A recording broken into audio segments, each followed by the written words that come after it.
here who are new, so are all really excited that you came. We have these FileMaker developer meetings every month on the first Wednesday of the month. Everyone is welcome to come. There's no fee. We usually have some food, and we talk a lot about FileMaker, and everyone has a really good time. So this presentation is kind of a special one. We have two people from FileMaker here. Andy LeCates is here. He is the Director of Solutions Consulting for FileMaker. And Darrin is with us also. And he's the Business Accounts Manager. So these guys know everything about FileMaker. And they are here to introduce us to the new FileMaker 14 platform, which just came out like 2 weeks ago, 3 weeks ago. Brand new. Brand new. So I'm really excited that they're here, and I know everyone else is really excited that they're here. I invite everyone also to come to all of our other meetings. Again, it's the first Wednesday of every month. Find me after the presentation, and I'll get your email address, and I'll add you to our mailing list also. If there's anyone watching online, you can post on the comments section, and then I'll grab your email address from there too. So, without further ado, Andy. Appreciate it.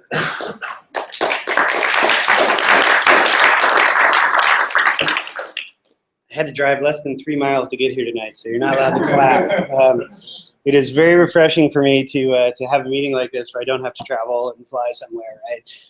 Literally, I think I may live almost as close as Jesse does, so it's quite comfortable. We're in the backyard, which is great. So I'm sorry I've been up here scrambling to get the machine set up and everything. I had to sort of rebuild it today because I was doing some other things at home to test out some development and demo work. And so I didn't get to say hi to everybody, but it's great to see everyone again who I haven't seen in forever, and there are a few new faces here for me as well. I've been with FileMaker since 2000, I guess, so I think I'm hitting my 15th anniversary this year. And before that was with Claris for a while. Darrin and I started working together back in 1990. And I left for a little while to do some consulting with Chris Moyer here in Atlanta in the late 90s. So I've been around the FileMaker platform for a while. If you don't know me, I continue to love it, right? It keeps evolving and changing and getting different. In the last couple of years as a company and with the product, I think we've been on a tear to really evolve it and make sure that it stays relevant, stays interesting, and really meets the needs of kind of the new normal, right? We live in a mobile space now, and there's more iOS devices, I think, now in use than there have been PCs sold in the history of the world, right? So it's interesting how the industry has changed for us, but we still have this tool we've been using forever, for a long time, yeah.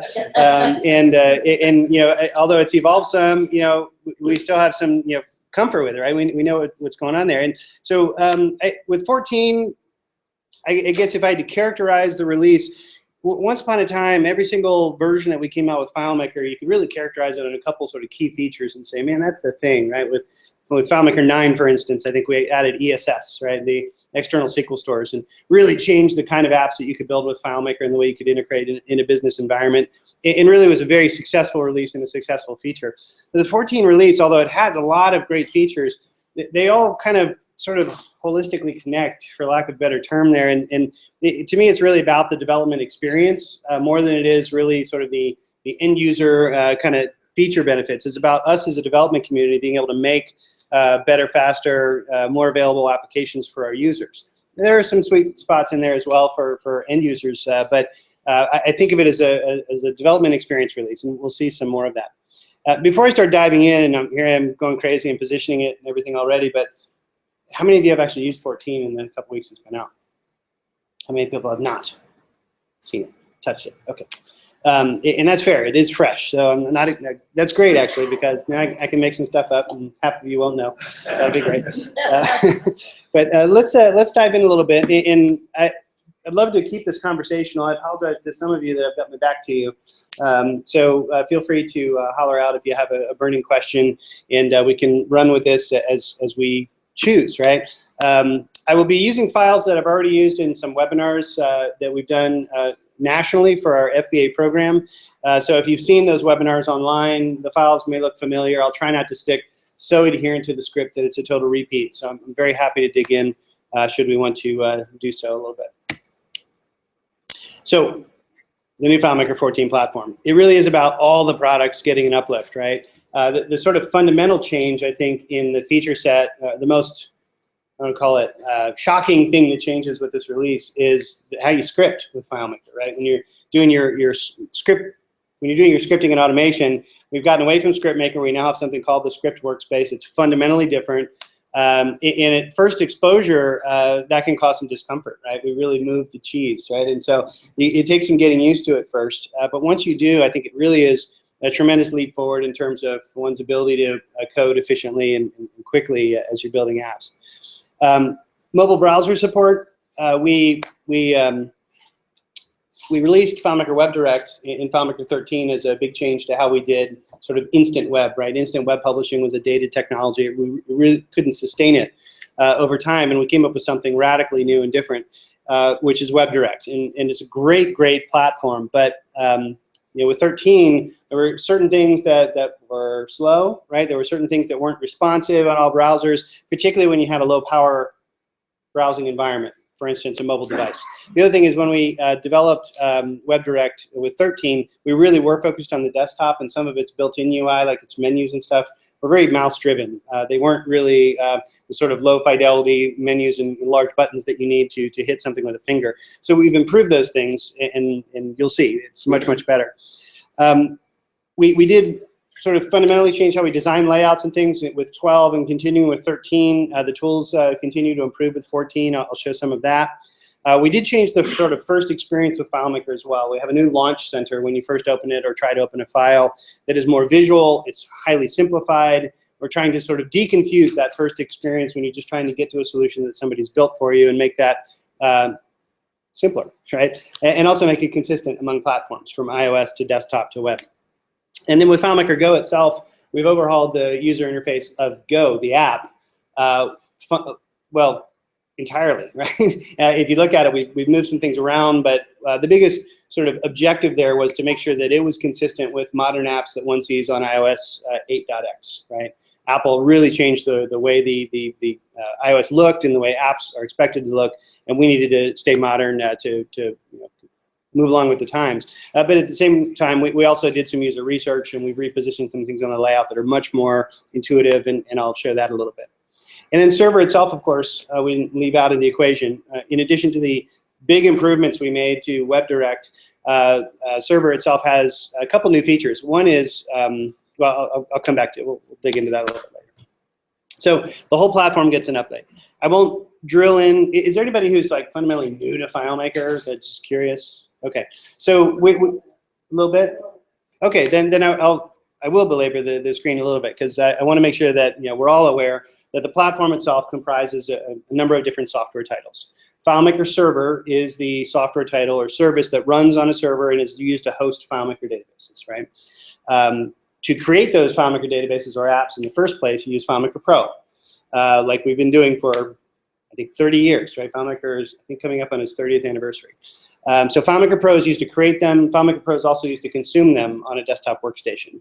And then we have an advanced version of Pro if you do programming on a day-to-day basis as a material part of your work. You probably would want it because it has extra features for developers like script debugging and data dictionary reporting and things like that. Then we have FileMaker Go, which is our mobile app for iOS. And FileMaker Go is a full peer client with FileMaker Pro in terms of consuming a database, runs on iPhones and iPads. Simple enough, and iPods. And then we have FileMaker WebDirect, which is also a full peer client. There are some limitations in what we can achieve on the web, but not many. And it really gives you a really robust FileMaker-like experience as a client on a web browser. You'll see a little of that today. Okay.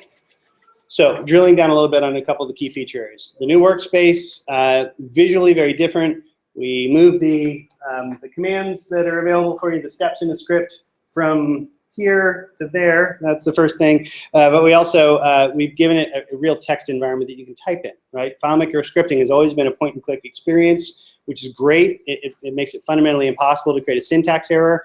You can create logical errors, but it's hard to mess up a FileMaker script.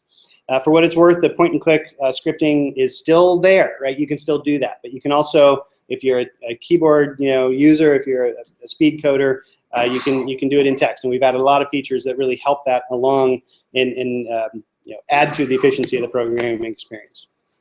Even Darrin can do it. We've been actually talking about this because there is some, we've been having discussions about what it takes to sort of learn the differences in scripting. So I'm not just picking on Darrin. FileMaker WebDirect, again, we've made it better, faster, stronger. It supports mobile browsers on high-end tablets. There are some limitations that prevented us from fully qualifying it on phones. There are a couple of the dialogues that don't fit well on a phone. And so on a technical level, we do not support it on a phone.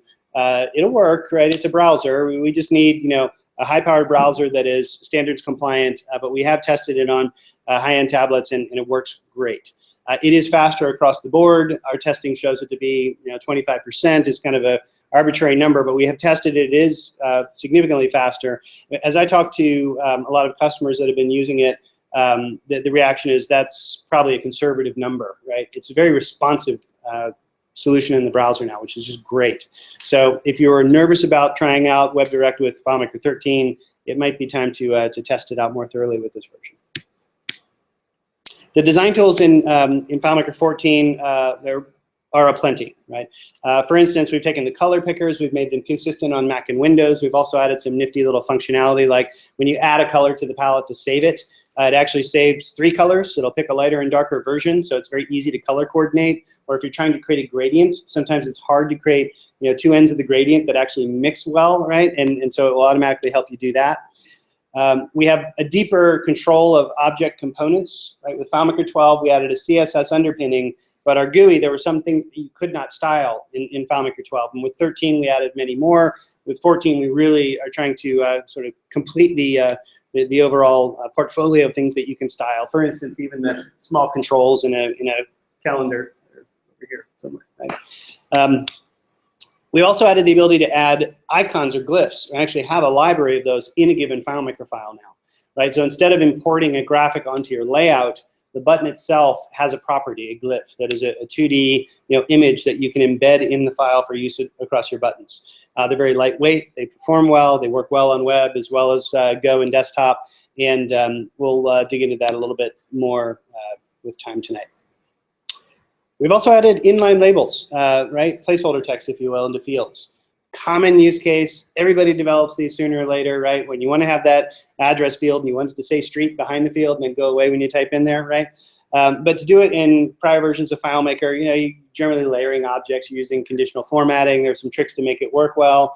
It's a little difficult to get it to work consistently on find mode versus browse mode, right? So we're trying to just, let's make it easy. And so now it's easy. You'll see how easy. It's basically a checkbox now.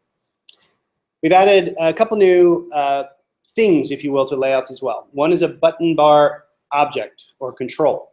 So there's a new control you can draw into a layout that will give you a segmented bar that can have multiple buttons or popover buttons in that bar.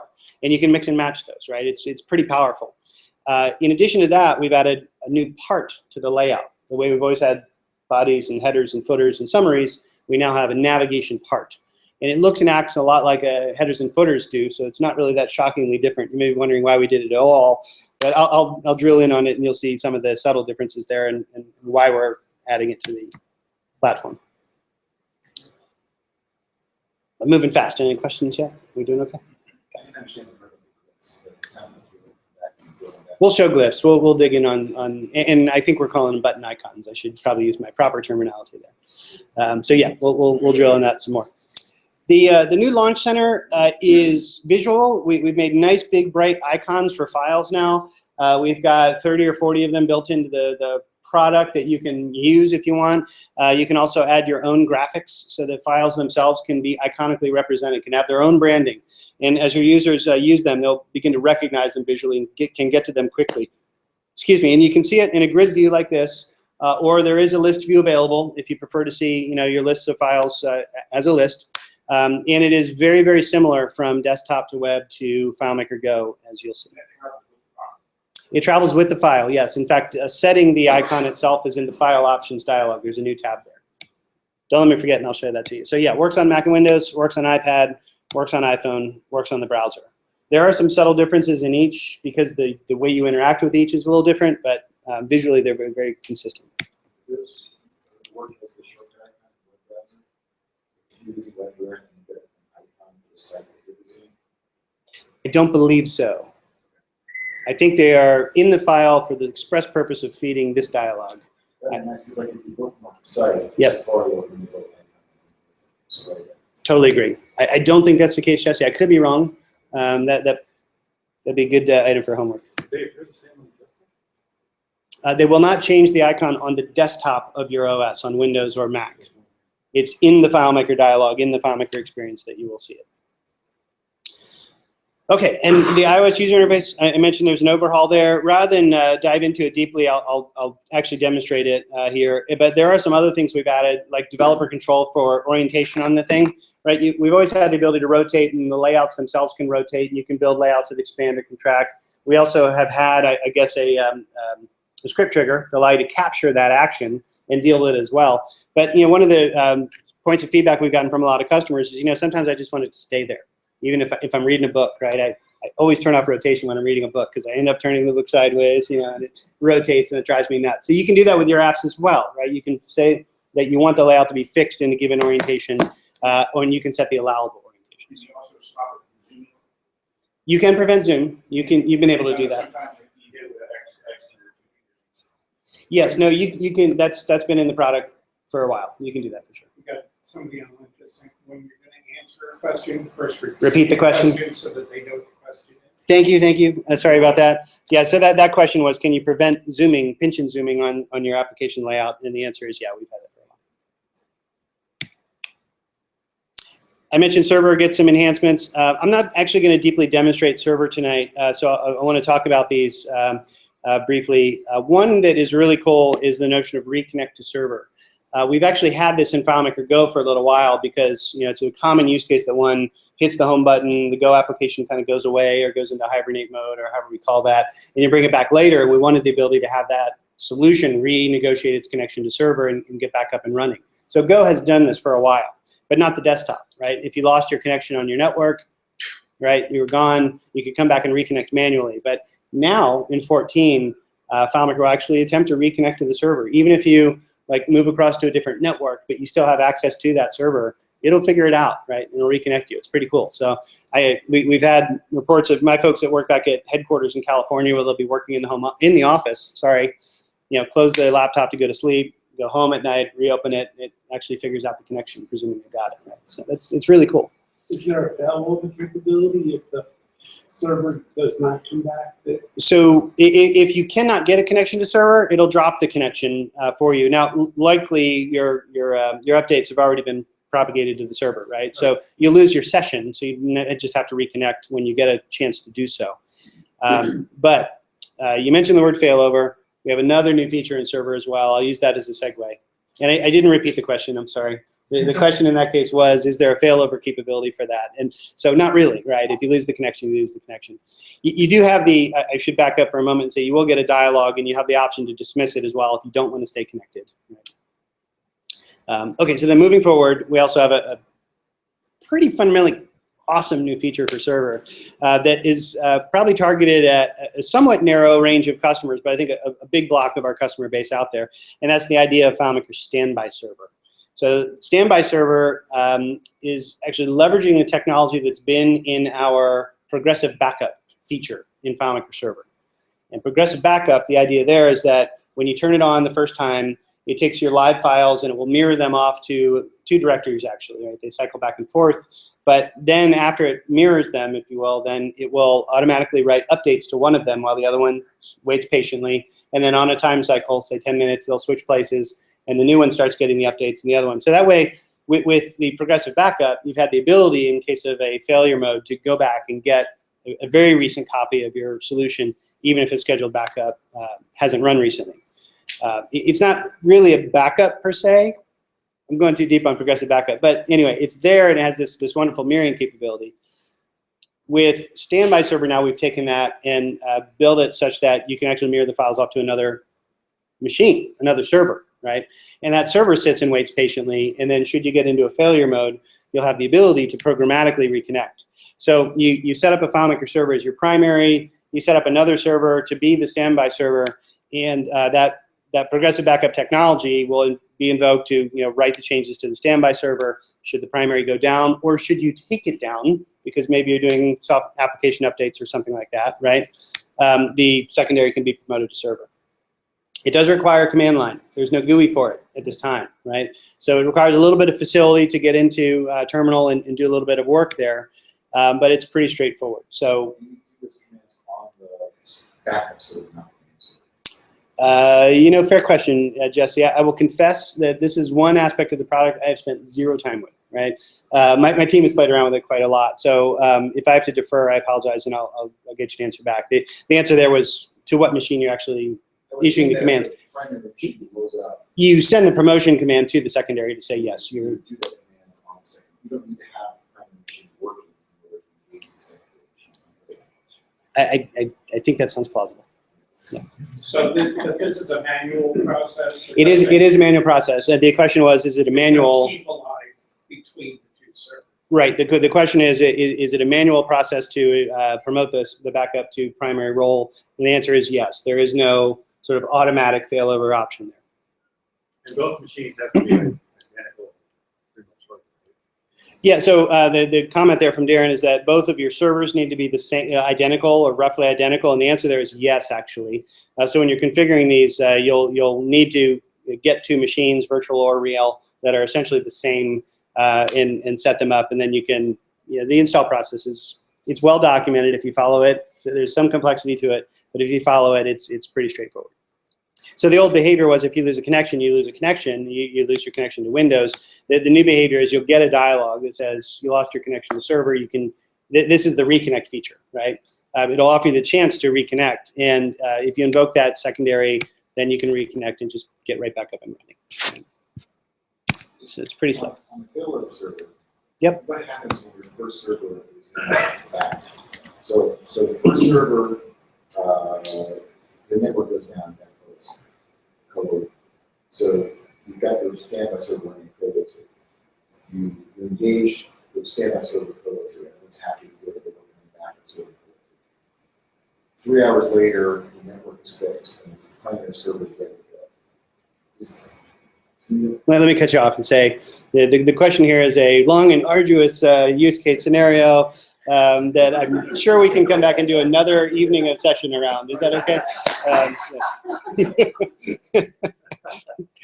No, I'm sorry. I'm just in the interest of time, I'd like to much forward, but I'd love to come back and maybe we do a session where we throw together some servers. We're trying to figure out a way where we can efficiently run around with a couple of virtual machines and practice at this. So hopefully in the coming weeks, either me or somebody on my team, we can come back and play around with it, or maybe you guys get ahead of me and do it first. But love to come back and do a workshop on it. Yeah. Okay. So let's play around a little bit. Is that okay? Any questions before I do? How are we doing back here? Hard to see back there. All right. For those of you watching on the web here, I'm in the middle of the room, so it's a little hard to see everybody. Just want to make sure we're covered. Yeah, this is our branding. We are proudly an Apple subsidiary. I'm proudly wearing my Apple shirt tonight. What I'm going to do is start by launching FileMaker Pro Advanced, and the first thing you see is the new Launch Center. The Launch Center is very visual. You have the ability to obviously add custom icons to various files. As I mentioned, you have your solutions, which will show favorites as well as recents. You have the ability to look at hosts on the network. You'll get a list of hosts on the one side, and by clicking on any one of them, you'll see the available files, obviously, that are available on that host. You have the ability to sort of favorite a file. So I've got one down here called grab bag. This is something we've been playing around with internally. And you can see it's favorited up here. I can turn that off by clicking up here on my little star and turn it off so it's not a favorite anymore. And I think if I switch screens and come back, it gets demoted, right? And then you can sort of promote it back up there, and it'll add itself to your favorites. You can show exclusively just your favorites if you want. So if you work in an environment like, say, FileMaker headquarters, where there's thousands of these things running around, and you would just want to see your files, you can easily isolate those rapidly. I mentioned you can get a list view as well. Same in either view. So if you want to see your files, in this sort of mode instead, you certainly can. So we think this is pretty nice. And setting up the icon for a file is pretty simple. I'll actually back out for a second. Let's just make a new file. And I'll just call this blank, well, because I won't have everything in it just now. We'll put it on my desktop and say save. And for the record, if I go in here, go to browse mode, we'll go to file options. In file options, you'll see there's an icon tab that is new, right? So yes, now you can do a little bit of branding within the FileMaker application. And so the default, of course, is a FileMaker icon, but we've got a bunch of icons in here that are pre-built. So if you want, if you're a foodie like me, then all your icons should be this. You can pick that icon.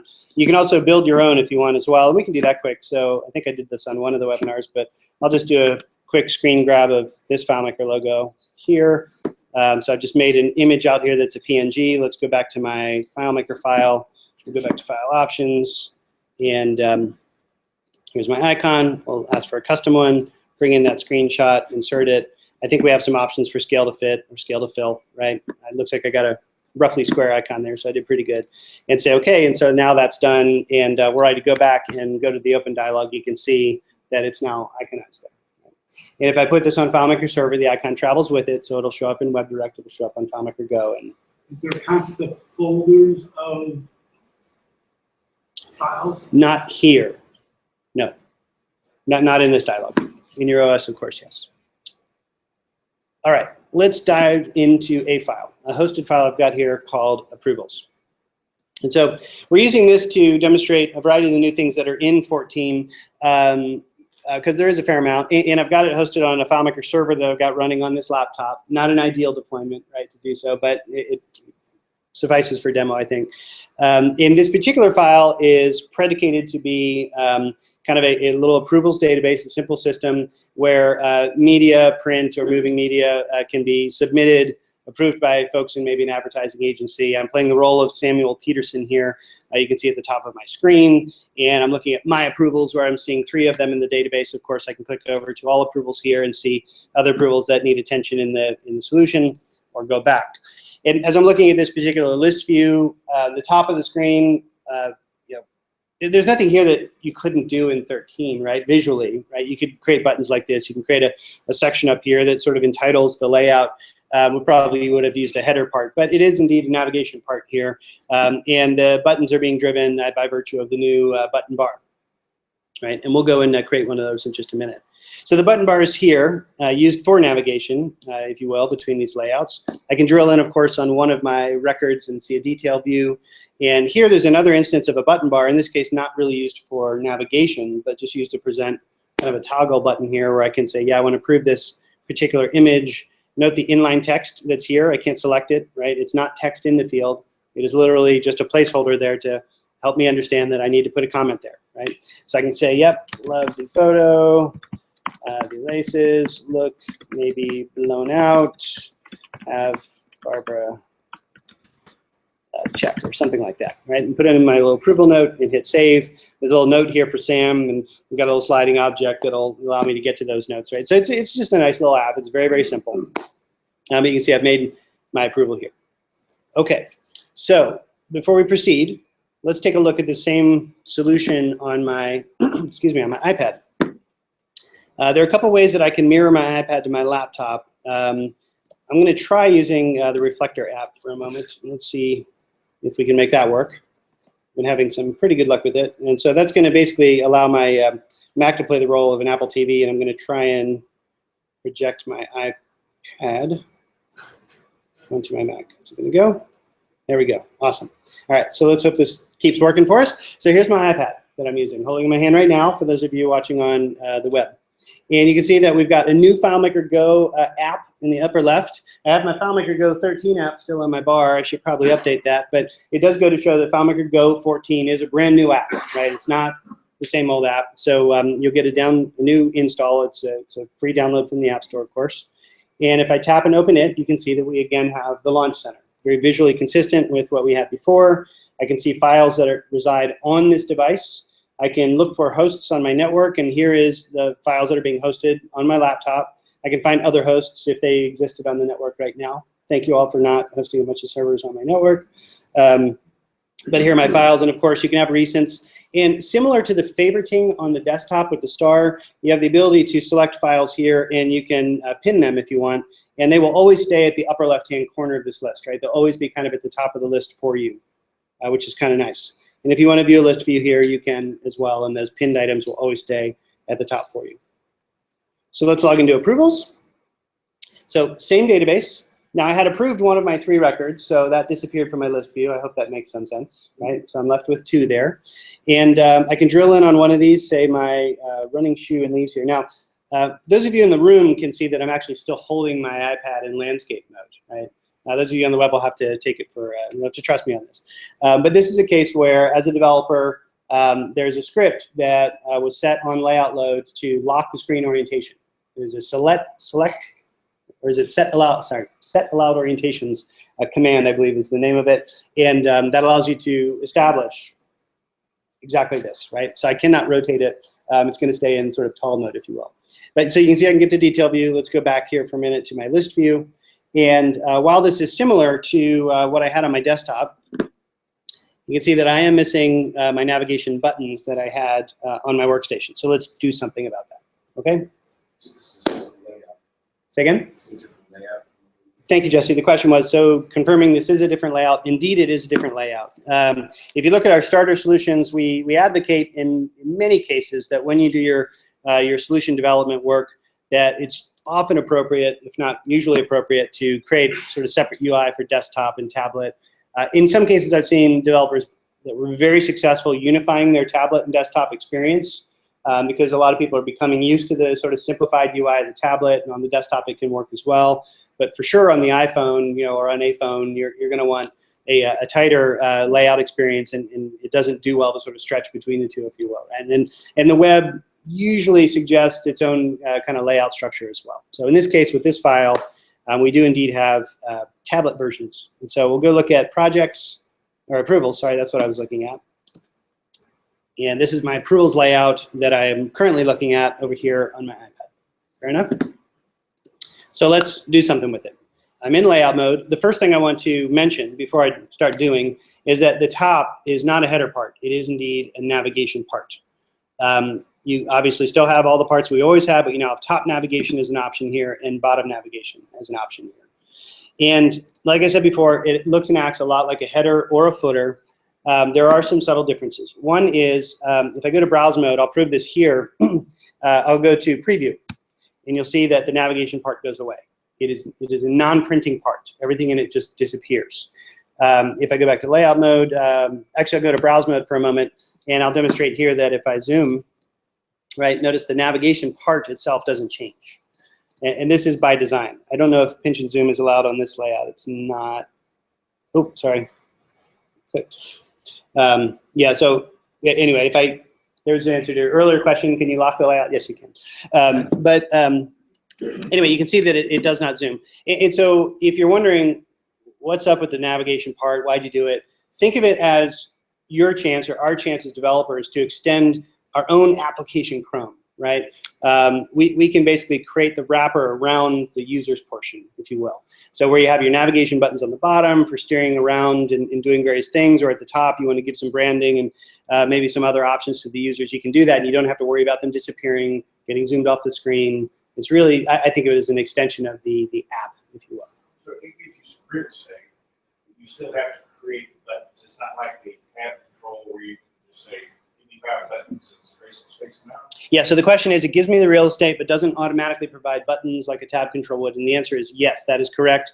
The part is a part. So now, to create the navigation controls, we just need to add a control, and that's easy, so let's do it.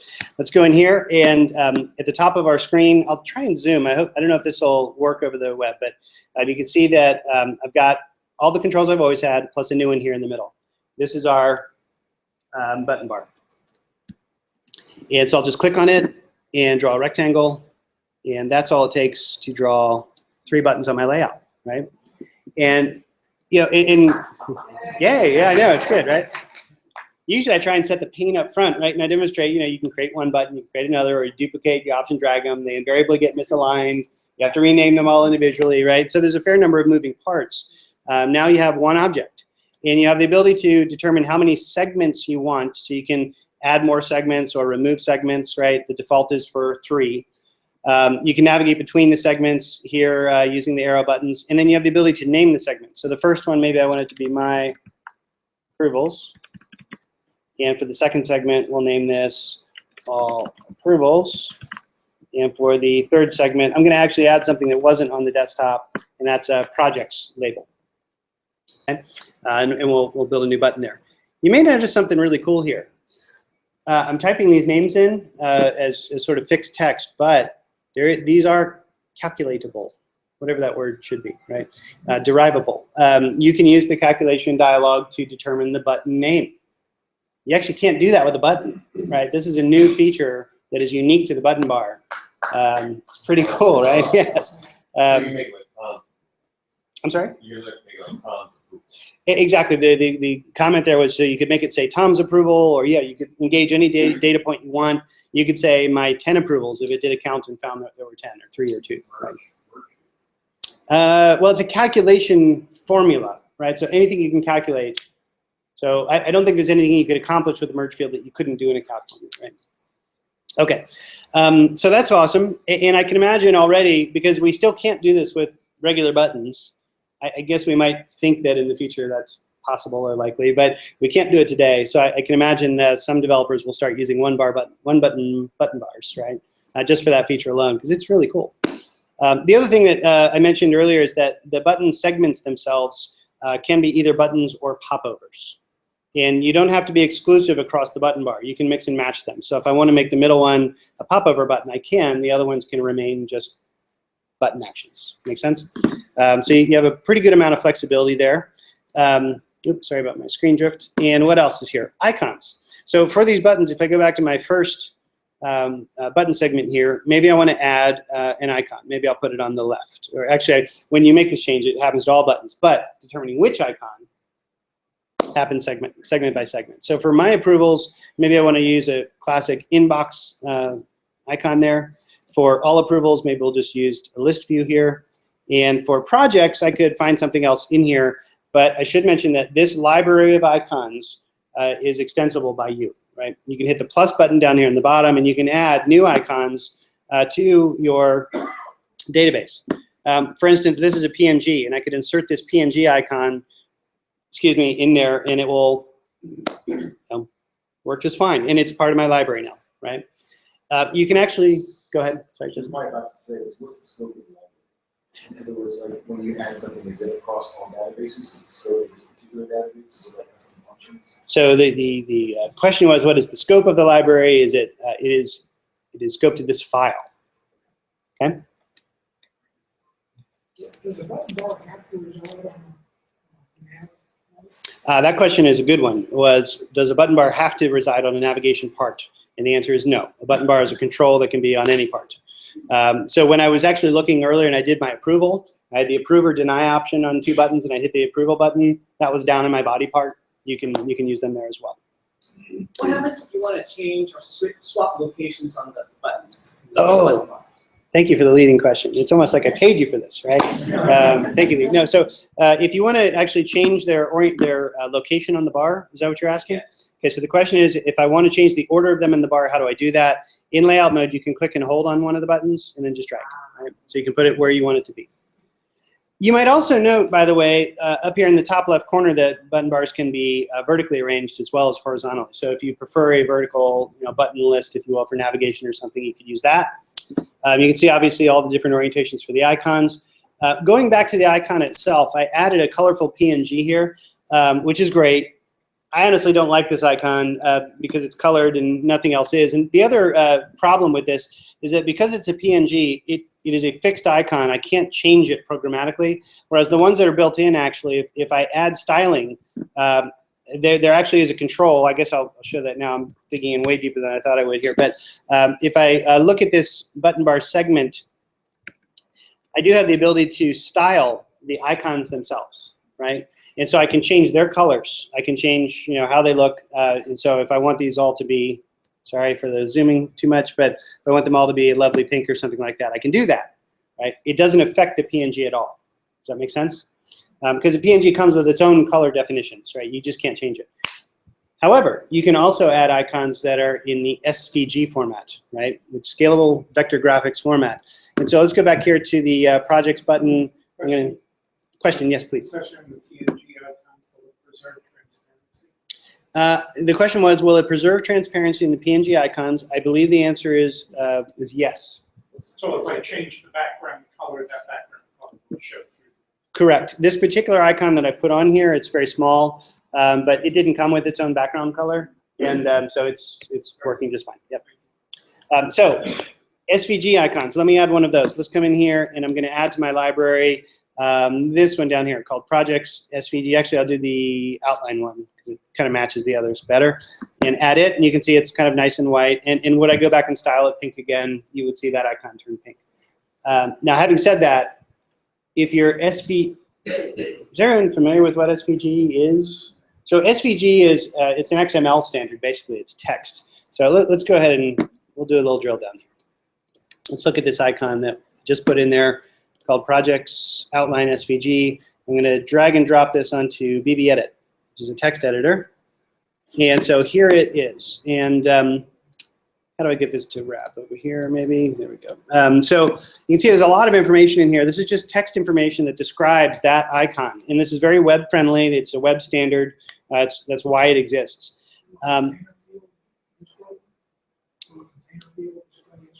Will a container field display an SVG? I think it will. You might have to turn it on for interactive access so that it invokes the web engine to do it. But it's an interesting question. Let's come back to that because SVG is actually not supported on the layout.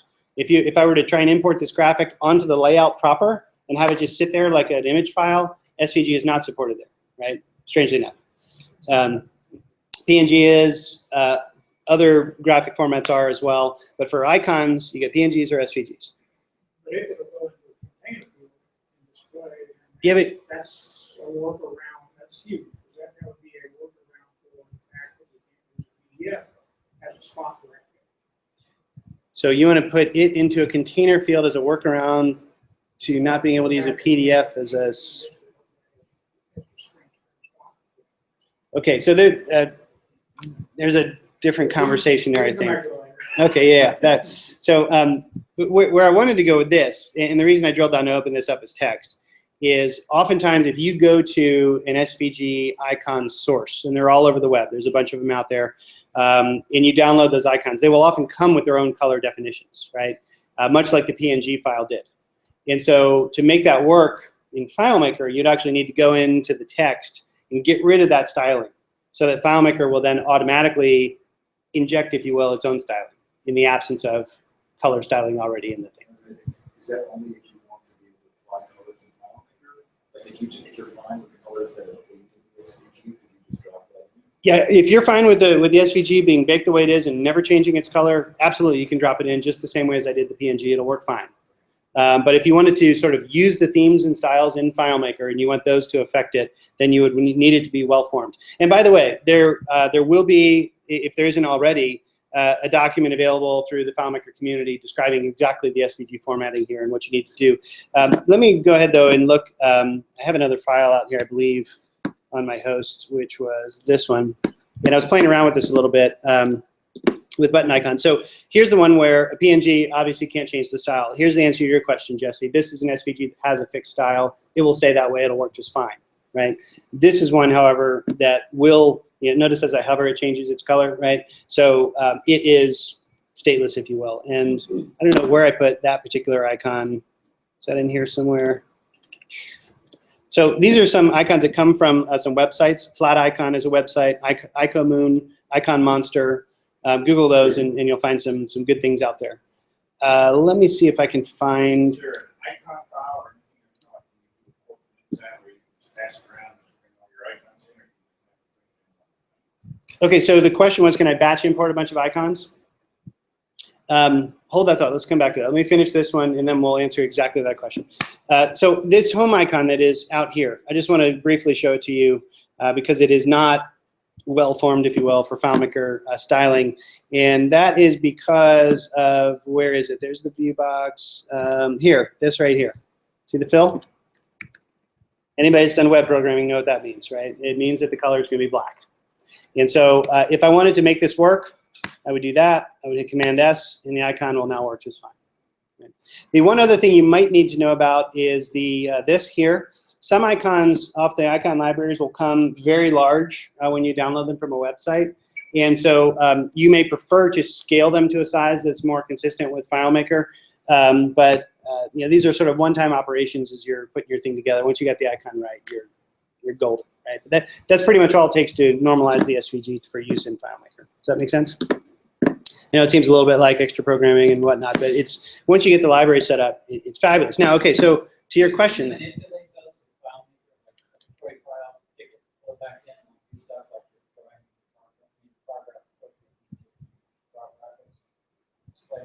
So you can't programmatically manipulate the question was, can I manipulate these programmatically on the button, right, and turn them into something? Well, you could potentially, I guess theoretically, you could create that text.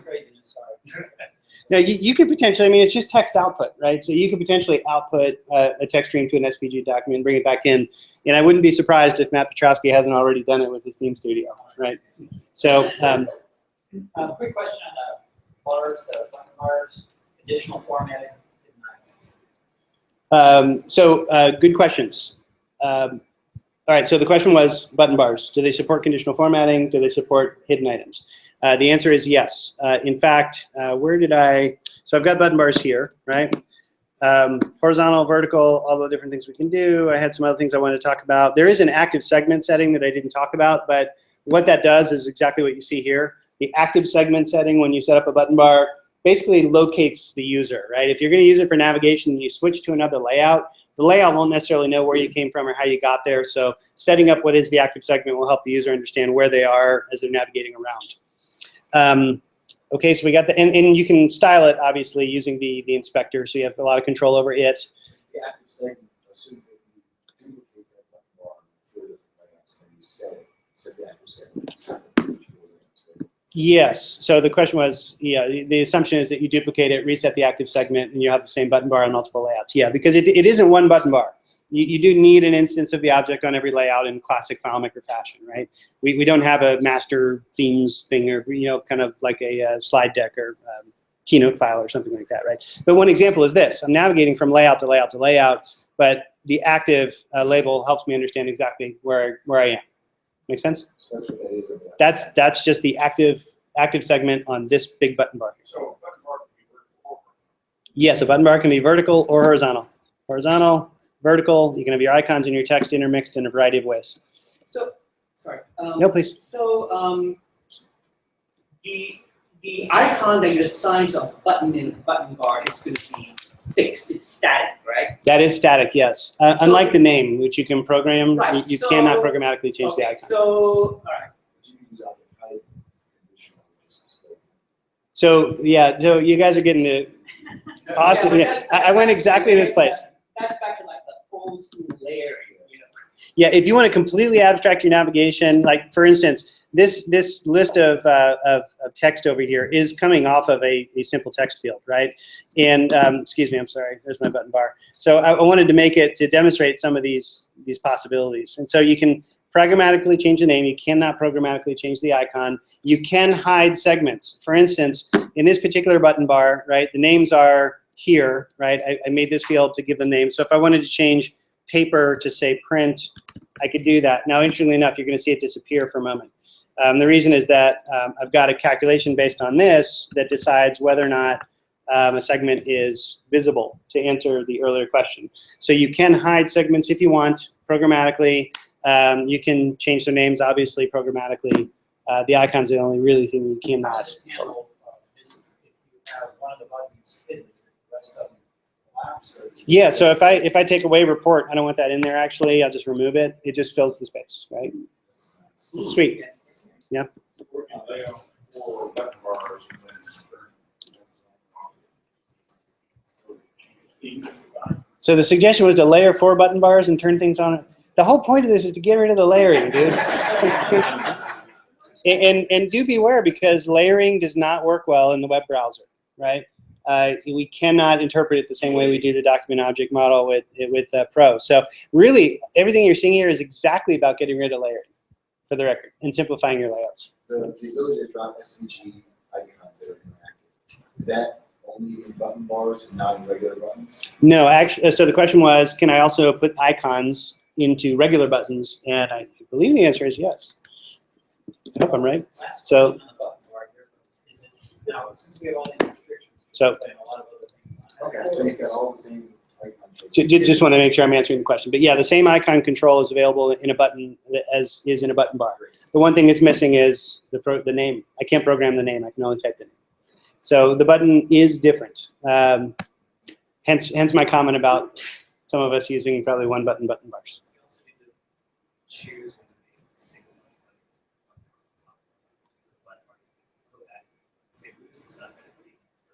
Yeah, so the comment there was that when you're making a button or a button bar individually, they are separate objects. On a button bar, you can actually change them from one to the other. I think you lose your button bar contents when you change a button. Excuse me. I think when you change your popover button to a normal button, the contents of the popover, I believe, go away.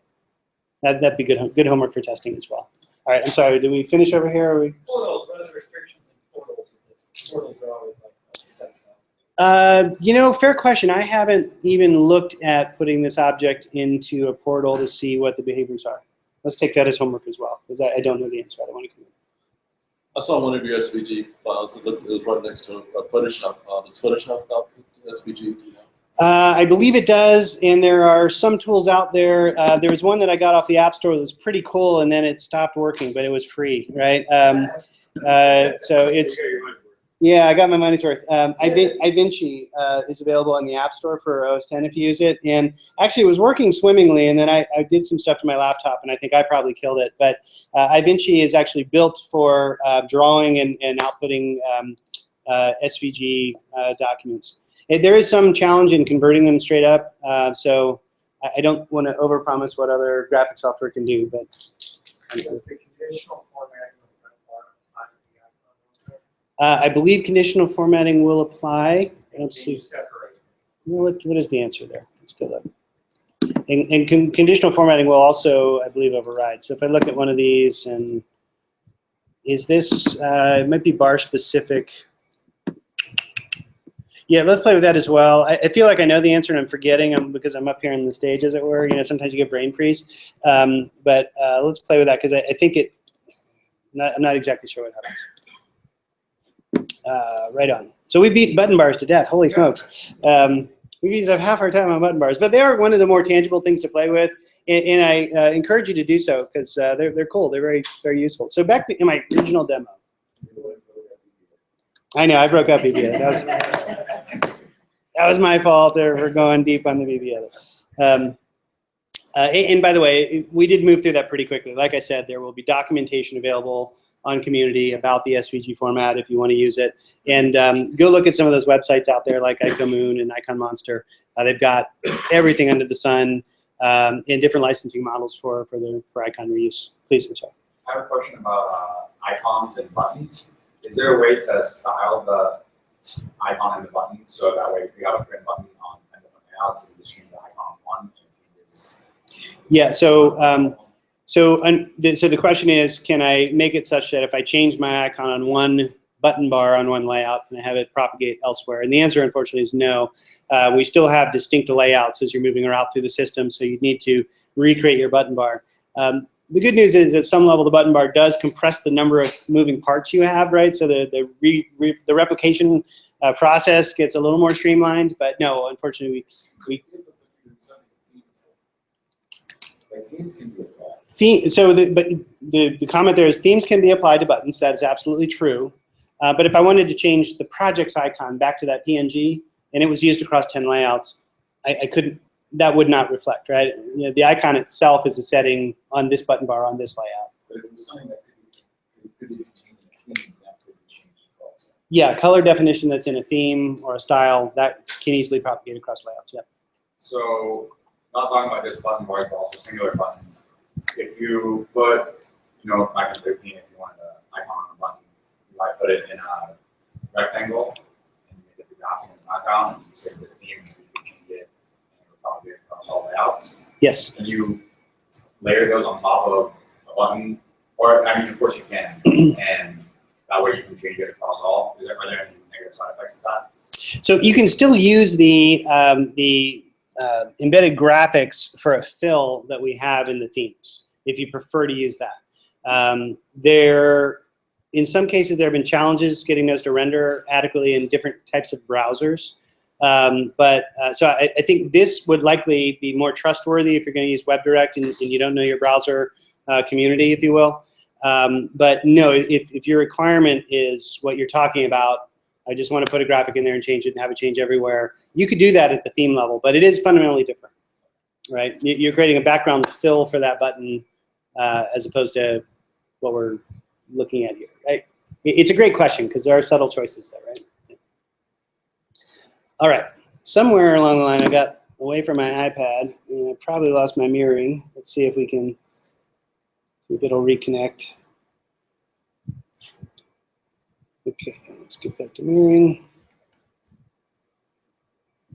All right, so I'm still back here. I don't have my buttons because I never saved my layout. Of course, I can do that, or go back to browse mode, whatever, and you can see that obviously the buttons are here instantly and immediately as you would expect. But of course, they do nothing. If I tap on them, okay, something happened there. Oh, my popover. Remember I defined that? But yeah, I'm getting nothing by tapping on the other button. So let's add an action. And so to add an action to a button segment, it's similar for a button as well. Down here at the bottom of the dialog, you have the perform action or action area here, where you can have it do a single step or perform a script, which functionally is no different than what we had before. The UI is a little different. But if I want to make it do a single script, wow, we get a new dialog. So this new dialog is really our first exposure today to the new script workspace. Now, interestingly enough, we're sort of using the workspace UI here, despite the fact that I can only put one step, even with this big area over here on the left. Here, maybe shrink this down a little bit so it looks a little more rational. Right? Let's make it do one step. So the step in this case is going to be to navigate to another layout. Now, if I'm a novice FileMaker developer and I want to just get to another layout, we have available all the commands that are available in FileMaker. These are the ones that would have been on the left side of your script window in FileMaker 13. They're now over here on the right. And I have talked to some developers who are very, very mad that we moved it from the left to the right. But I think it was the right decision, and you'll see why in a moment. But for a new user, once come in here and find something, well, I want to get to a layout, I'll just type in layout here, and of course you can filter the available script steps to find out what you need. And if you click on one, like go to layout, notice you get a quick short description here that tells you what it does. And there's instant access to the FileMaker help system here too. They'll get you right to the details on your particular script step. And I can double click that go to layout. It adds it up here to my dialog. So I'm not using the keyboard at all, still point and click just like FileMaker has always been. And my parameters, if you will, are already selected. So I can click on there and say, let's have a layout. And I'm going to be going to my tablet layout for projects. And I'll call it projects tablet, say OK. I've now set up this single step. I can say OK, and that button's ready to go. If I go back into browse mode, go back to my iPad, I tap on it, sure enough, it navigates me to a new layout. Right? So it's still as easy as it ever has been to do your development work despite this new script workspace. Now, of course, I may want that button to do something more interesting. When I go to that layout, this is a demo file I've had for a while, so I've got a couple overdue projects or tasks there that need attention. Maybe I have a business requirement that when I go to this layout in the first place, I want it to show a custom dialog saying, dude, you're overdue, get to work, let's catch up on these tasks. So let's make that happen. I'm going to go back into the button. I'll, again, double click the segment, go down to the bottom where we have our step. And I don't know if you noticed when I was here the first time around, but down the bottom left is a little convert to script button, right, which is kind of cool. So that allows me to preserve the logic that I've got here, my single step, and just make it a script. And I'll say convert to script, and I can give it a name. So I'm going to call this, it's my button for navigate to projects or something like that. And there's my nifty naming convention. I'll just say OK. Now all I've done is I've made it into a script. Thusly, not cancel, save. Thusly, if I come to my script workspace later, I can find that script because it stands alone and it can be reused across multiple objects in my system. So if I go to script workspace, now this is the fully realized script workspace. A little more robust than what we saw when I was adding just that one step to a button. Here I still have the script in the middle, if you will, on my workspace. And on the right, I've got all of the commands, same stuff that we were looking at before. On the left, I have all of the scripts in my system. So rather than being two windows, one for scripts and one for each individual script, I now have them all in one place in a nice sort of unified development environment here. I can have multiple scripts open at once. If I double click another one here and double click that one and that one, you can see I can have a bunch of scripts open at one time. Invariably, the question comes, can I still have separate windows? Is that going to be your question? That's going to be Lee's question, though. Lee's going to set me up. So of course, I can right-click on the script and say move the tab to a new window. And if you want to see two scripts, there you go, Lee. Stop bugging me. Thank you, Lee.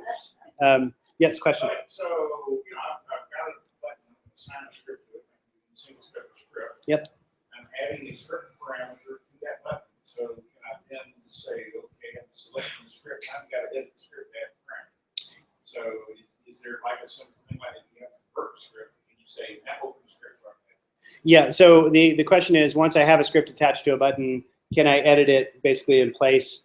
And much the same way you could do that in 13, that's pretty much still there. And we'll look at that if you like, no problem. Now that script that I made, by the way, is probably, there's a lot of scripts in this file, so it might seem a little difficult to find. I could come up here and look for nav or something like that to find my script, and sure enough, there it is. In a new folder, by the way, called scripts for buttons. So FileMaker automatically made that folder and stuck the script in there for me so I'd know where to find it. In case you're wondering, what took place when I hit that little conversion button. So here's my script now called button navigate to projects. There's my step. Now what I'd like to do is let's do some work on this. I'm going to hit the carriage return key. Notice, first of all, you can actually have empty lines in the script workspace now, which is kind of new and different. And yeah, it's kind of cool, right?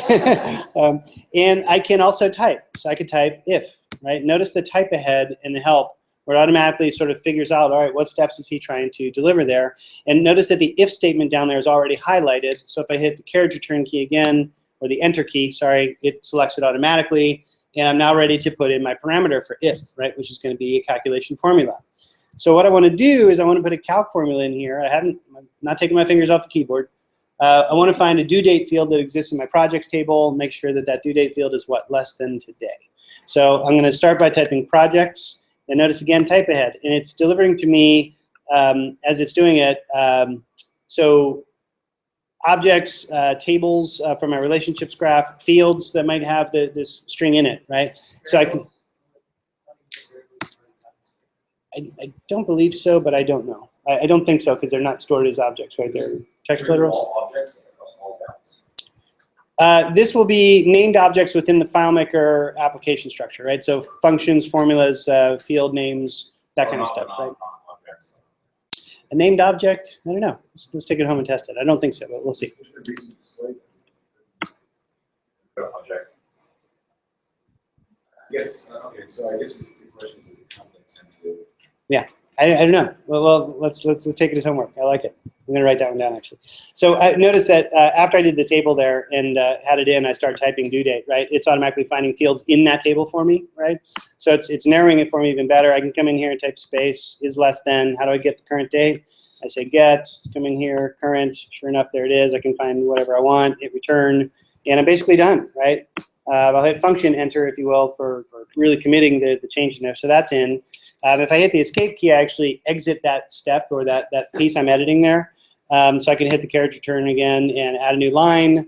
And then I want to do something, right? I want to show custom dialogue. So I can put show custom and automatically shows up. By the way, notice that little short help description is down here at the bottom as I'm selecting my steps, the same way it is over here. So by the way, you can hide this. Yeah. So if I'm coming in here and I'm putting show custom dialogue or show all records, I can still get that help as I'm working, which is cool.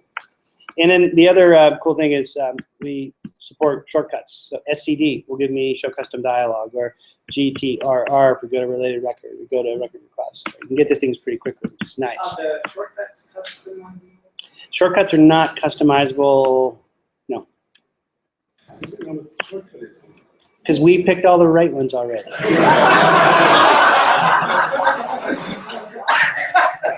I think I believe the shortcut library is derived from obviously the names of the functions and such as well. We may have added in a couple other extras just to help you out. It isn't always we're always right. So where's my? So I'm typing alert here. I say, hey, you have, and notice that these can be calcs, of course, but you have overdue tasks. Get on them, right? Do that. And of course, I can tab down here. There's the button, and we can commit the, okay, I haven't left the keyboard at all, right? So you can drive a lot from the keyboard now. There are a few things where you need to get to the mouse once in a while to work on a dialogue or something, but you can get a lot done by just turning away with your fingers. You can still, of course, get to the parameters and details for a function or whatever you need to do. And by the way, there's a new calc dialog, right? So the calc dialog itself gets something of an overhaul. It gives you similar help with type ahead and in-context help and things like that. Question? I'm sorry. Yeah, in FileMaker 13, you can kind of search through scripts by typing the text of the scripts that you're looking for, and you'll help for jumping between sections of very large scripts. Is there any way to search in FileMaker 14 script? We don't have find replace. No, I'm not sure that we do. But again, this is new to me as well. So. Right, that's kind of, I was asking if there's really an alternative. Yeah, I'm trying it right now as I'm outside of the, I'm over here. Actually, we've got the number down the line, is that right there? Yeah, so good observation. We do have line numbers now as well. And I should probably add, while we're up here, that we also have the ability to do, instant commenting. So this is to alert Darrin to get his work done or something like that, right? So then you notice that there is coloration in here, and so the next question is, all right, can I change that? And the answer is we do have syntax coloring available to be changed. For instance, the incompatible color by default is a gray that's a little bit different than disabled, but pretty similar. For my purposes, I don't love that, right? I really wanted it to stand out and be different. I wanted disabled and incompatible to look different. So I've made mine a bright red, so you can change these. Over time, I don't know if there are other aspects of syntax coloring that we'll add here or that we need, but give us your feedback if there's stuff we don't do. Is that saved at the application level? I mean, the syntax coloring. Fair question. My guesstimate right now is that the syntax coloring is saved at the application level. And the reason I say that is because the file that I'm working on, I believe, is a fresh one I put on my server before we started the meeting. It is possible I saved this color with that file before. Let's just, here. Let's open up, where's my other solution?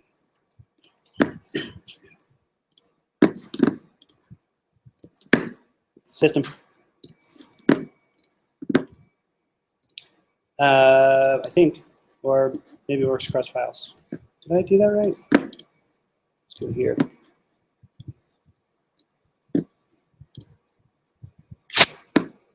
System.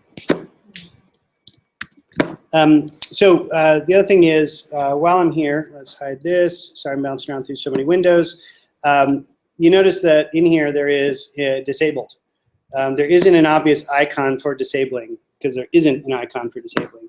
If you want to disable some script steps or a set of script steps, however, you can. Under, is it the scripts? Where is it? Disable? Do you see it? Where is it? Edit. Edit. Was it? Bottom of edit. Sorry, I know it by keyboard shortcut, which is Command//, right? Where did I miss it? Oh, right there. I'm sorry. Yeah. My eyes just weren't working. So yeah, you can still disable script steps, of course. Once you get Command//, it's trivially easy to do that. You notice at the top, adding new scripts, easy. Running a script, you're playing it, easy. Debugging a script if you have FileMaker Pro, advanced. Then we have over here, the ability to toggle what you're showing in terms of script steps, things that are available on a given platform, right? So if you had incompatible script steps, in my case, they would show up bright red because I changed that syntax coloring. And of course, you can remove all the panes, show either of the panes. So if you want to see your script list or not, you want to see the steps list or not, you can change your workspace however you like. One other sort of subtle change I'll just throw out there for fun is that you can now add inserting separators into your list of scripts. Separators now are true separators. In the past, separators were actually kind of a script that you'd named dash, right? And it would just work that way. That's no longer the case. If I try and double-click this separator, it gets me nowhere. There is no script associated with it anymore. At one time, I think some folks were hiding code inside of these sort of mysterious separator scripts in solutions. Maybe it's a developer trick, but if you're doing that, don't do that because you're not going to be able to get to the code in 14 anymore, right? Hopefully, you're not doing that anymore. You need to drag and drop your script. Drag and drop your parts of your scripts? I assume so, sure. What am I doing? Sure, we'll save it. So if I want to move these somewhere, is that what you're saying? Not either that or also off of the, you have separated groups of scripts. So I'm going to move these around. Yep, absolutely. I actually did a shift click to do what this is what you're asking about? I don't know if you can drag over here. No, that's going to set a marker. But yeah, script numbers, yay, for Teams.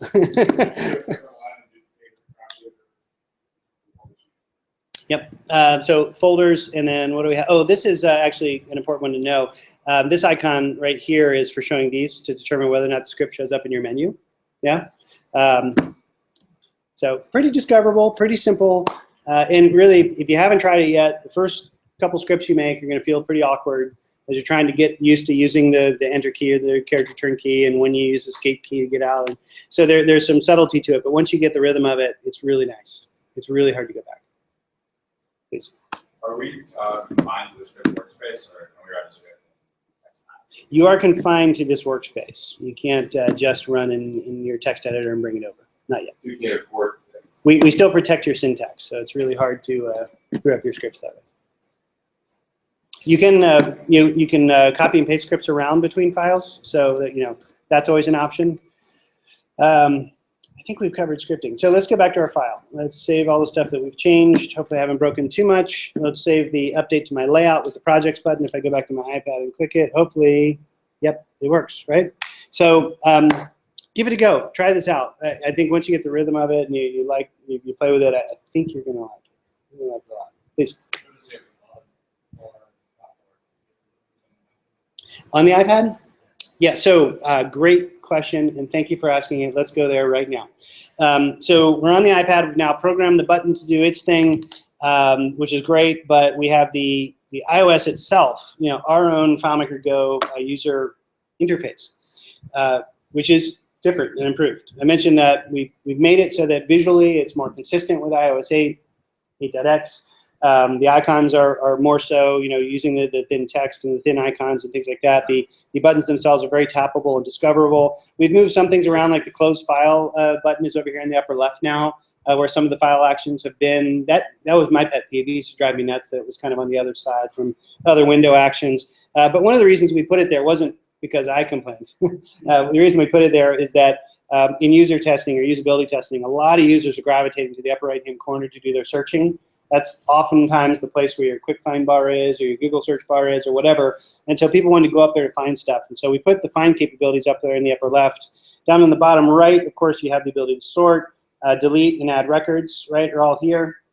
So you can work with those and get to them quickly with your thumb at the bottom of the screen. And then you have the navigation between records as well. And in the middle, I'm tapping the icon, and you can see we have a cool control here. Allows you to control your found set. So if you know the FileMaker way, if you will, and you wanted to, omit a record or two or something like that, you want to omit a couple of these records, and then you wanted to also flip your omitted set, I can tap that graphic there, right, and it'll swap the found set for me, right, just like you can on the desktop. So it's pretty powerful. There's a lot of great stuff here if you're facile with FileMaker. But then to finally answer your question, can I hide the can I hide the FileMaker Go UI? And the answer is yes. The user can hide it, presuming first I should say it's fully developer controllable. But if it is available, if it's there and the user wants to hide it, you can take 3 fingers and tap on the screen and slide up. And look at how it disappears, right? It just goes away. And note how the navigation part itself kind of blends in with the top of the app window, if you will, right? So you really can have full control of the screen and take control of the user experience. The user, of course, can 3-finger swipe back down and get the UI back. If you want to hide it entirely, just do show hide custom toolbar, hide it, lock it. They won't be able to get to it at all. So it now works with WebDirect iOS. Yes, it does. The question was, does that work? Show the custom toolbar for WebDirect iOS. And so thank you for asking another leading question. Actually, I'm going to hold off at WebDirect for just a minute because there are 1 or 2 other things I want to talk about with Go, if that's okay, and then we'll go look at WebDirect. So if I go back to my approvals over here, I mentioned before that I don't have rotation here, right? It's locked on this particular screen. You'll notice a couple other things. If I do the approval here, the inline text, of course, does work just like it does on the desktop. You probably would expect that. I could put in a comment here if I wanted. And I'm just going to hit some random text here. Hopefully, lose tragic. That's a good. There we go. We'll go save on my text, and there's my comment ready to go. So that all works swimmingly. If I go back for a moment and we look at this particular one, notice that I have a video in here. If I tap on it, I can play it. And you'll additionally note that, sorry, it's loading it over the network there, but it's playing it inline in the container field. Right? Before, I think the video would consume your screen, essentially, right? It would take over. So now you can have it in line with the container field. And note at the top of the screen, let me back up for a minute, I have an approval button there. So the video is playing in my container field, but simultaneously I can tap that approve button up there. Try and tap it. Oh, you know what? Sorry, I have a script trigger here, but it was in a place different than I thought. After I tap the approve button, if I put my comment in, notice it stops the video. And the reason it stopped the video is that there's a script trigger on that field when I tap into it to pause the video. You have full programmatic control over the video that's playing in that particular container field. So I can put a comment in here saying, love this. So basically, lose focus trigger. Lose focus trigger. Yeah, if you're controlling what you're doing, right? You're running the video, it had the focus of your finger. When you moved and did something else, that control lost focus. Okay, so so the question was, is it really about transferring the focus? And the answer is sort of. We allow for the container field itself to play the video inline, and so you can have your focus anywhere else you want to tap, right? It wasn't necessarily, yeah, but yes, it's about being able to move your focus around. That said, if I lose focus from off of here, stop the video. Not exactly. The trigger was on field enter, do something, and the do something in this case was go to that player and pause the thing. You did it on the other thing. Yeah, yeah. So anyway, I'm adding my comment. I'll hit save here, and it goes into the bottom of the screen. Notice the video picks up where it left off, right? So you can pause it, and interestingly enough, you can go the other way as well. So down at the bottom, I've got a comment from Barbara Smith there, and she says that she loves this sort of clip. I'm going to hit the play button next to her thing. Notice it reloads the video, but it also starts it at the 14-second mark, right, which is where she originally made her comment.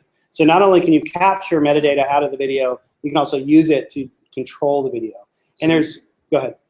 So you could actually like get a sequence of several different clips, set those in and out points. You could. Capture those in and out points together like a quick streaming thing. Those in and out points together. So the question was, could I take a series of different videos, take some in and out points for the videos, stitch them together, make a new video out of it? I think it'd be cumbersome because you'd be navigating probably, you know, it's not a video editing software, right? You're going to have different container fields then to manage or different records that you're going to traverse across to do that. But you can, I think the answer at some level is an optimistic yes, and that you can now actually feed video to a user. So for instance, the reason we did this, right, is that on the mobile platform, there are some unique features like signatures, because a lot of our customers is like, man, this would be great for doing work orders, but I always need a signature. We added signatures, boom, everybody's using that, right? It's a great feature to have on the mobile platform, even though we don't have it on the desktop. We have a lot of customers asking us for interactive video for either mobile catalogs, training. You know, they got field training for salespeople who need to understand their product portfolio or something like that, and you want to feed them video information about it. So this is a tremendous way to distribute that data and have a little bit of programmatic control on its delivery. So interestingly enough, you can make the video full screen. Now, the question was, can I make it full screen? You can. And notice I could rotate in this case because now iOS actually has some control over this particular screen. And while this is happening and the FileMaker Go app is in the background, you actually still have some programmatic control over your interaction with it. So there's a very robust set of features through the scripting and through the new calculation functions for interacting with video. I will reiterate, though, this is iOS only, so this is iPad and iPhone through FileMaker Go, but it's very powerful. And if you think you have a use case out there for getting a video solution out there, on a mobile device, check it out. It's pretty cool. Did this stuff work with WebDirect, or is it Go? This is Go only. This control is Go only. But you can still play videos in FileMaker Pro. You can have container fields in WebDirect, and you can interact with them, and we'll look at that later. You can have the videos. Yeah, I mean, container fields really haven't changed in how they represent videos on the desktop with FileMaker Pro. That remains roughly the same. Yep. Okay. So what's next? Let's go look at WebDirect because we have given it short shrift and I'm running a little low on time. So I'm going to hide Reflector here for a minute. And here I'm in Pro. What I'm going to do is open up the browser. Now we're running Google Chrome for our screencasting, so I'm actually going to just make a new window here. We'll hide our screencast there. And over here, I'm going to go and look at FileMaker WebDirect. So I'm looking again at the same FileMaker server. Notice the same launch center, same icons and controls, the ability to see a list view. There's some things we can't do the favorites here because we have nowhere to store locally, really, the favoriting for your users. You do have the ability to filter and find files. So if I want to find just my approval system or something like that, I can do that, which is kind of nice. And, of course, launch the file. So everything we've seen on the other platforms kind of works here. If I want to drill down on a particular ad, of course I can do that. Notice that the button bar is here and it works, right? For navigation, the navigation part works. The button bar here on the body part works. The inline text works. I could put a comment in here if I wanted. In this case, I'm playing the role of maybe the client that we're working with on an ad campaign bill, right? So I think we can take it on faith without me belaboring, adding a comment that, it just works, right? It's great. One thing you should probably note, though, is these are some fairly graphically rich layouts, and despite I'm doing like 3 or 4 different things on our little network here, it's pretty fast, right? It's pretty responsive. It just comes up, and the typing is pretty clean, keeps up with your, you could get ahead of the keyboard before, right? You can't really get ahead of the keyboard now, which is really nice. That was an issue we really wanted to address. We fundamentally went deep on WebDirect and redesigned how we present these layouts to make them as absolutely efficient as possible, and we're pretty proud of it. Browser with compatibility. So compatibility, actually hold that thought and I'll come back to some slides and we'll look at, just to make sure I'm accurate and complete there. Just to chime in, we've been paying a little bit of it's a 9-day difference in terms of usability. So that really gives us something So thank you, Jesse, for the comment, which is that for those online, that there's a night and day difference. I prefer to think of it as a good and gooder difference. I kid you not. No, it really is remarkable. That's coming from That's coming. Don't remember it. While I'm here, I should point out, because there was the comments about the status toolbar in WebDirect is, of course, here as well. And graphically, it's fairly similar to what we saw on iOS. It's arranged differently because we have a different palette structure and where we can put it in a browser. But you can see that you have the ability to get in here and drill down and get some really beautiful controls. Notice these are sized for tapping with your finger. So these are sized in such a way that they interact much better on a mobile device. I still have the same sort of found set controls I have on Go, the ability to add, delete, and sort records if I want. This is one of the dialogues. It doesn't work especially well on the phone. You can see how large it is, right? But on tablets, works fantastic. Here's some of my search options. Now, one thing I want to point out about this particular menu is it in and of itself is responsive. So if I resize, look what happens, right? It's not that those controls went away. They're now just put somewhere else, right? Quick find is in here. New, delete, and sort are all in one place, right? We will automatically responsively adjust to the orientation or the size of the device you're on. In fact, let's show that. Let's go back to Reflector for a minute. And instead of using FileMaker Go here, I'm going to forefinger swipe, and let's switch out and go to Safari, mobile Safari. In this case, I'll go sideways this way. Let's see if I can make everybody see sick. There we go. Let me get my bookmarks open. Here I've got my bookmarks for WebDirect here. Tap that. And we'll hide my bookmarks. Sure enough, here we are, same as we saw on the desktop. Drill down on the approvals. Oh, sorry, I double tapped. There we go.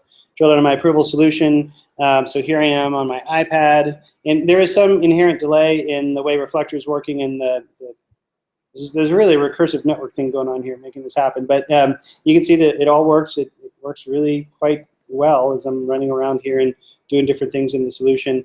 And of course, the menu bar at the top, the status toolbar, if I do rotate, can I rotate the screen? I can. It responsively refits itself, just nicely. So yeah, if you've been holding off on trying this out on mobile devices, give it a go. It's really pretty impressive. You got clients that, We'll come right back. Sorry, go ahead. You first. so you have some clients that aren't ready for D13 yet, but you get a 14 server, you're still developing using all the stuff from 14, 13, but put it on 14 server. files to, you just So I'll magically have the performance, or you can have to make some changes to your layout? So I'll simplify the question to say, can I mix and match between 13 and 14, and even 12? Do anything special to the 13 file in order to use just the WebDirect part? So with a bit of a bias towards getting WebDirect working for someone that's still on 13, but really the bigger question is, we have not changed the file format, right? So FileMaker 12, 13, and 14 can intermatch. Of course, that leads to then the necessity to be careful with the features you employ. If you did use the button bar or navigation part, try to access those on 13 or 12, you would get an ugly box on your layout that says, don't know what this is, or I'm not sure what the error message is, but it's not pretty. So you'd want to be careful with the features that you employ there. Could you upgrade your server and then get better WebDirect performance on your existing solutions? Yeah, I guess in theory that sounds about right. You know, there's really nothing you need to do differently to make it work on WebDirect, right? The changes in the Chrome and stuff, that's all us. The application stuff internally will still work. Now, one of the things, though, is some of the new features are predicated on making the WebDirect experience better. You know, nice flat icons and a button bar with the glyphs, as opposed to layered graphics and embedded JPEGs or something like that. You know, it's going to be faster, right? Because they're small amounts of packets of data getting transferred down to the WebDirect layout. So, you know, you may want to invoke some of the new features to get the best possible experience. There are multiple ways you could attack it. So the question there is, you know, how do I, you know, really manage or build a policy around migrating from 13 forward to 14? And it depends a little, I think, situationally on what you've got in your solutions and how you use it and what the criticality is. So a little hard to answer that, but you know, in general, you know, we advocate for getting current, staying current as much as possible. I think there's a lot to love in this, particularly if you're going to WebDirect. You're not going to want to hang out on 13 very long. So. Did you say there were some limitations with smartphones besides just the size? So we haven't actually validated the platform on the phones. They're not supported as platforms for WebDirect, right? But it's a browser, right? What we need is a standards compliant browser that's reasonably high performance. And so I've seen it work on a phone as an exercise in curiosity, and it works pretty great, right?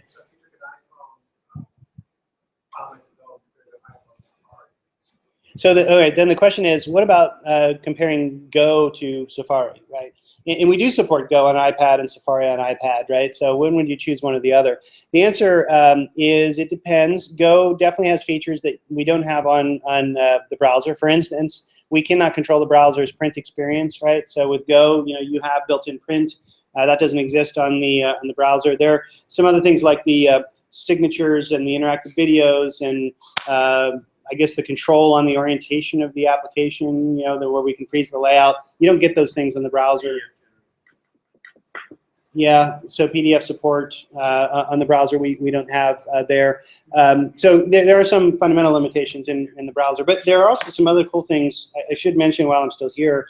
Here I am on my iPad.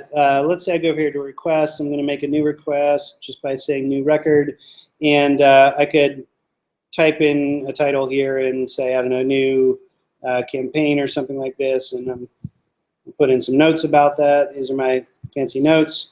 And the reason I'm doing all this is I want to go to this container field over here. I'm in a browser in my mobile device. I tap on the container field. I have the ability to insert actually a file into the container field, including images from my photo library. Like maybe I liked this particular image, and I can upload that into the container field through the browser, right?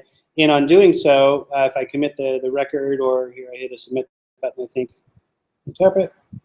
There we go. So that icon is in there. Somewhere back here, if I go to requests or approvals, yeah, there's the campaign. Obviously, that's gone through. And I'm looking at it in Chrome. I could go back to my desktop here and find, I don't know, projects, or I don't even know where that would be.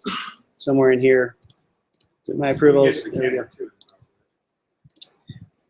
I'm sorry, Darrin. Get the camera through the browser. I don't know. Can I insert from the camera there? I didn't see Yes, it. it did give you that. Did it say that? Okay. I'm sorry. Frozen it. Gotta play it. So yes, we'll go with yes on that one. Thank you for your good eyes. Yeah, so there are some differences. One of the differences may be a simple deployment challenge, right? Sometimes it's difficult to get the app deployed amongst a variety of users, the FileMaker Go app, right? So the browser may be a natural choice for you. It's a similar choice to Pro versus the browser on the desktop.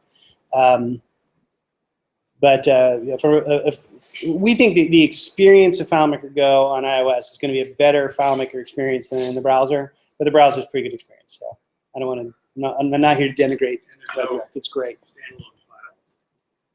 That's a good point, Darrin, as well. That is another differentiator, which is you cannot have a file that exists in a standalone local fashion in the browser, right? In Go, you have your library of files in there. And that can be actually critical, particularly if you go to an offline mode where you need a local file that you can then mirror sync at a later date to your server or a home office solution, right? You can't do that in the browser so well. How'd I do? Thank you. Thumbs up from Jesse. Thumbs up from Jesse. I just want to ride in the Tesla. Okay, so that's that. That's WebDirect. What else? We talked about mobile WebD. We've drilled in on a bunch of stuff. We're kind of getting near an endpoint. Do you have any questions and points you're asking? Please. So we've got all of these deployment options. So on Go, you've got. Well, my question really, it seems like when we were talking about FileMaker Go, the options are WebDirect or concurrent licensing, right? From a licensing standpoint. WebDirect uses concurrent licensing.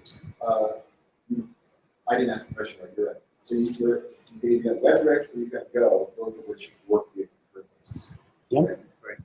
On the desktop, you've got WebDirect Pro, which work on different licensing models. Mm-hmm. My question is so let's say you've got a 100-person company, 10 of them are designing FileMaker, the other 90 of them, everyone there.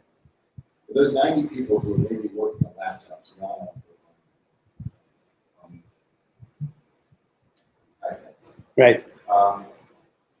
Is FileMaker recommending WebDirect for them? Is it recommending Pro?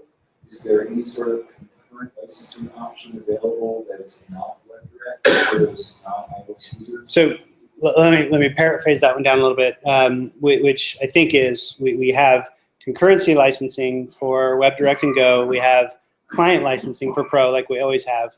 Are we making an explicit recommendation one way or the other on what one should choose, either on a mobile device or desktop? And the answer is no, because we've got a lot of customers that the local circumstance really drives the decision more than anything else. I think WebDirect isn't there as a licensing benefit relative to desktop, nor vice versa, right? In some cases, if you need the sort of power users and the features of Pro and the performance that you get out of Pro, you'll want Pro. But if you've got, I guess, there's a variety of different rationale for when WebDirect makes sense. I guess my question partly comes down to this. It seems like there is a hole in the licensing model for desktop. Or I guess the only current desktop license option is WebDirect.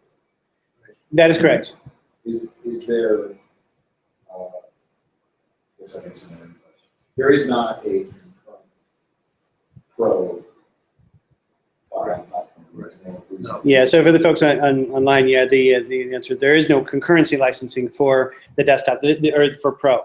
The simple way to sort of think about it is, if you pay for the client, the connection to server is free. If the client itself are free, you use concurrency to pay for the connection. That's really the. Okay. If you load FileMaker Pro on like a Surface, it's running. FileMaker Pro will run on a Surface Pro because it has full version of Windows. Yes. But it's not Go, it would be Pro. That would be FileMaker Pro on that. Yeah, I'm talking about Go FileMaker Pro. Yep, and it can work. Interestingly enough, some of the touch features actually work there as well in the browser and such. So yeah, it's all good. Okay, we'll come right back. All right, we're gonna trade off. Yes. This is from a while. I'm sorry. Okay, no worries. This is from DePauli. So DePauli, we're sorry I missed you before. DePauli had a question. Is there a way to get a list of scripts? Oh, sorry, no. Does the script workspace tell us which script types are incompatible with prior versions as well as prior platforms? Ah, That is a good question from Deepali. I don't think so. I think that we typically have documentation online about the change in the help system. I think it indicates what versions when functions and script steps appear in the product. The help system indicates that. There actually is, I believe, an iOS app out there that I saw recently that has a catalog of them all. But no, I don't. It's not built into the script workspace. I know there is an option to show different platforms. You can absolutely show different platforms to show script compatibility as well. Can you do anything on charts? We haven't fundamentally changed the charting, and I haven't looked at it recently to see. I don't think there's any significant changes to charting at this time. So on the, That doesn't mean we're done with them, but for this release we had a fairly hefty to-do list. so you're talking about the standby server. Is the data in the standby server current, or is it based upon a schedule where the information is replicated to the other server? So the question was, with the standby server, is the data on the standby server current at all times, or is there a schedule that writes over? And the answer is it stays current. Now, it is possible that a server could go down amidst a transaction and you lose a little bit, but no, it's And how about load balancing between multiple servers? no load balancing between multiple servers. How many users can be on a server? So the question, how many users can be on a server? The answer is always, it depends, right? Now, it depends on the solution, it depends on the server itself and the transactional nature of it. Come from the server with 400 gig of RAM with a 16-core processor. How many users will the product have? How many gigs of RAM? How many gigs of RAM? You gave me a number. What is it? I said 400 gig. 400 gigs. Okay. I have a terabyte of RAM. Yeah. Now we do have recommendations on the website because, for instance, WebDirect itself is memory hungry, right? You're instantiating essentially sessions of FileMaker on the server, and so you want to throw a lot of RAM if you need a lot of users there. We test the platform up to 250 users with Pro. We tested up to 100 users with WebDirect. We're confident in that, and so our licensing kind of reflects that. But the specs are all on the website, and that's 100 concurrent. You can, yes, take the limit off, but I'm just talking in terms of what we test, right? We're confident up to these numbers now.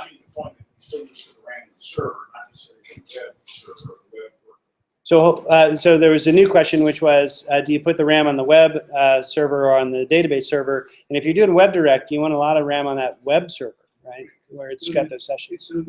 It's almost like doing an RDP into a whole new user session, and it's instantiating a full copy of FileMaker. It is analogous to an application server. Yes, that is a good summary there. Bounce around a little bit. Yes, sir. iOS rich text editing. Yes. I assume is that referring to WebDirect as well as Go, or just Go? Go. So now you can tap into a field, grab a field, and you have the ability to grab a text string, and you have the ability to make it bold and italic and color the text, and some things you didn't have access to get to before. The little pop-up that comes up when you select text or whatever offers some new options for styling.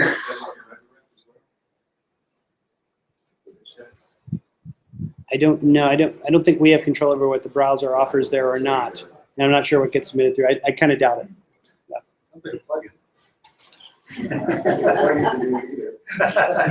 Jesse, can you use VirSync for load balancing? Yes.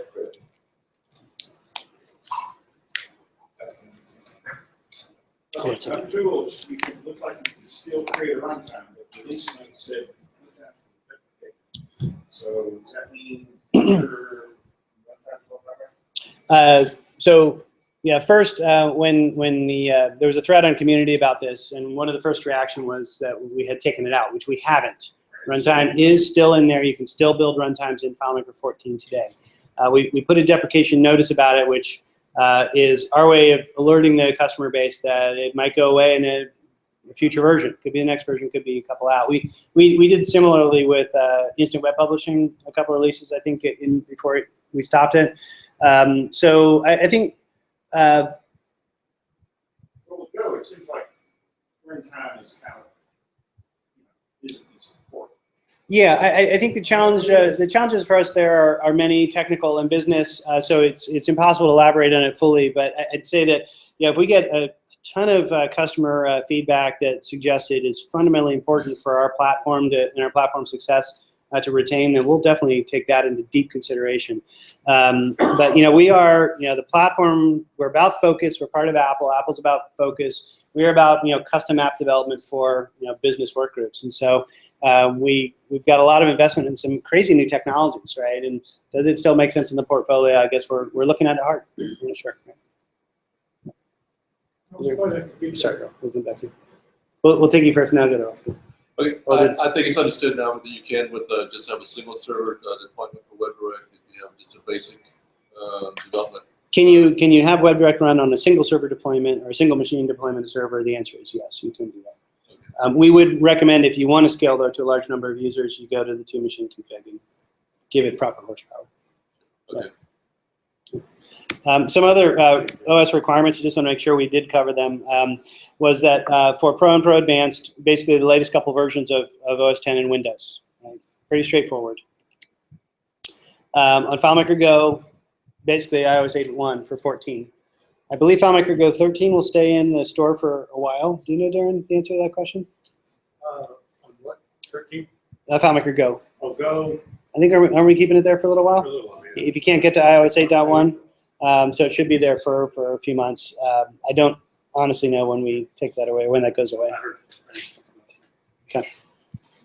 FileMaker Server, latest couple versions of OS 10. And on Windows Server, nicely, we finally gotten the R2 as an approved platform for Windows Server 2012, which is good. So basically, you need 2008 R2 SP1, 2012 R2 standard.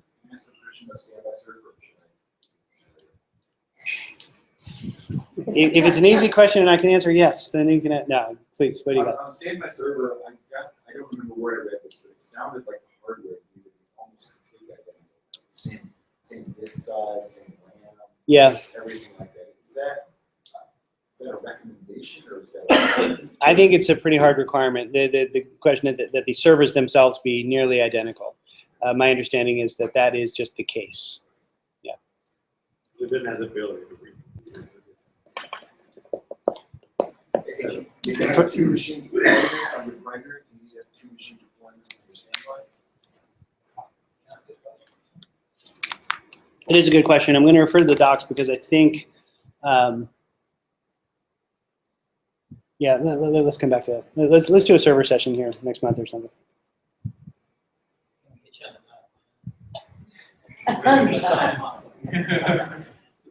Support ESS support. So we don't have ESS support for DB2 yet. I know we think about it a lot, along with a number of other databases.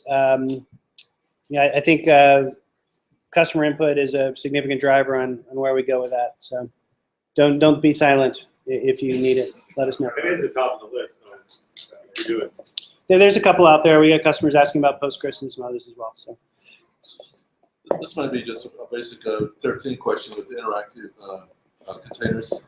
If you just want someone to be able to expand and zoom around, but not save or replace or whatever, is that in security settings? So, or can you set the individual container for being able to allowing updating, printing, exporting, so forth? So the question, Earl, is that you want somebody to be able to interact with a FileMaker Go application. With the interactive container.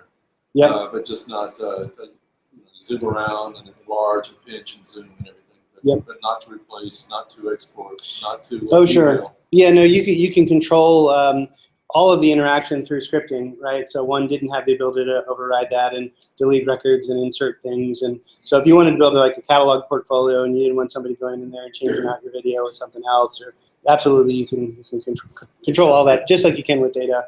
Yeah, it's just like when we went signature capture used to be. You had to choose that. Now you can programmatically just have it easily option coming up. So it's, Briefly on just WebDirect to close the operating system requirements, you can see that on the desktop, Safari IE 10 and 11, Chrome 38 or later, The mobile browsers we're testing on are the latest, Safari 8 on iOS 8.1, and then Chrome 38 or later on Android 4.4.x. Why is it Firefox? I don't know that we've got it out for Firefox. I think really it's just about trying to focus our testing investment against what our customers are really wanting from us, right? This is what we're hearing right now. Were there any changes to the container fields? No, other than the functionality we saw in Go, container fields still operate as they have. Could you just try and put one of your display, one of your SVGs? We can do that. Hold that thought and we'll come back to it before we leave, if that's okay. Yeah, you bet. So one thing I did want to, I've gone a little bit late. I meant to go toward 8:30 and I was told we had a squishy ending. Is that okay? Yeah, we're good till 10. We usually Okay, I've actually got to wrap up here fairly soon, but would it be okay if I drill down on the signature capture for just a second? Because there's actually a neat thing or two in there, if that's okay. Let me close up. Where am I right now? I'm in Pro. I keep forgetting which. Am I in the browser? Am I in FileMaker Pro? I don't even know anymore, right? Let's go back here and let's go ahead and quit a few things so I can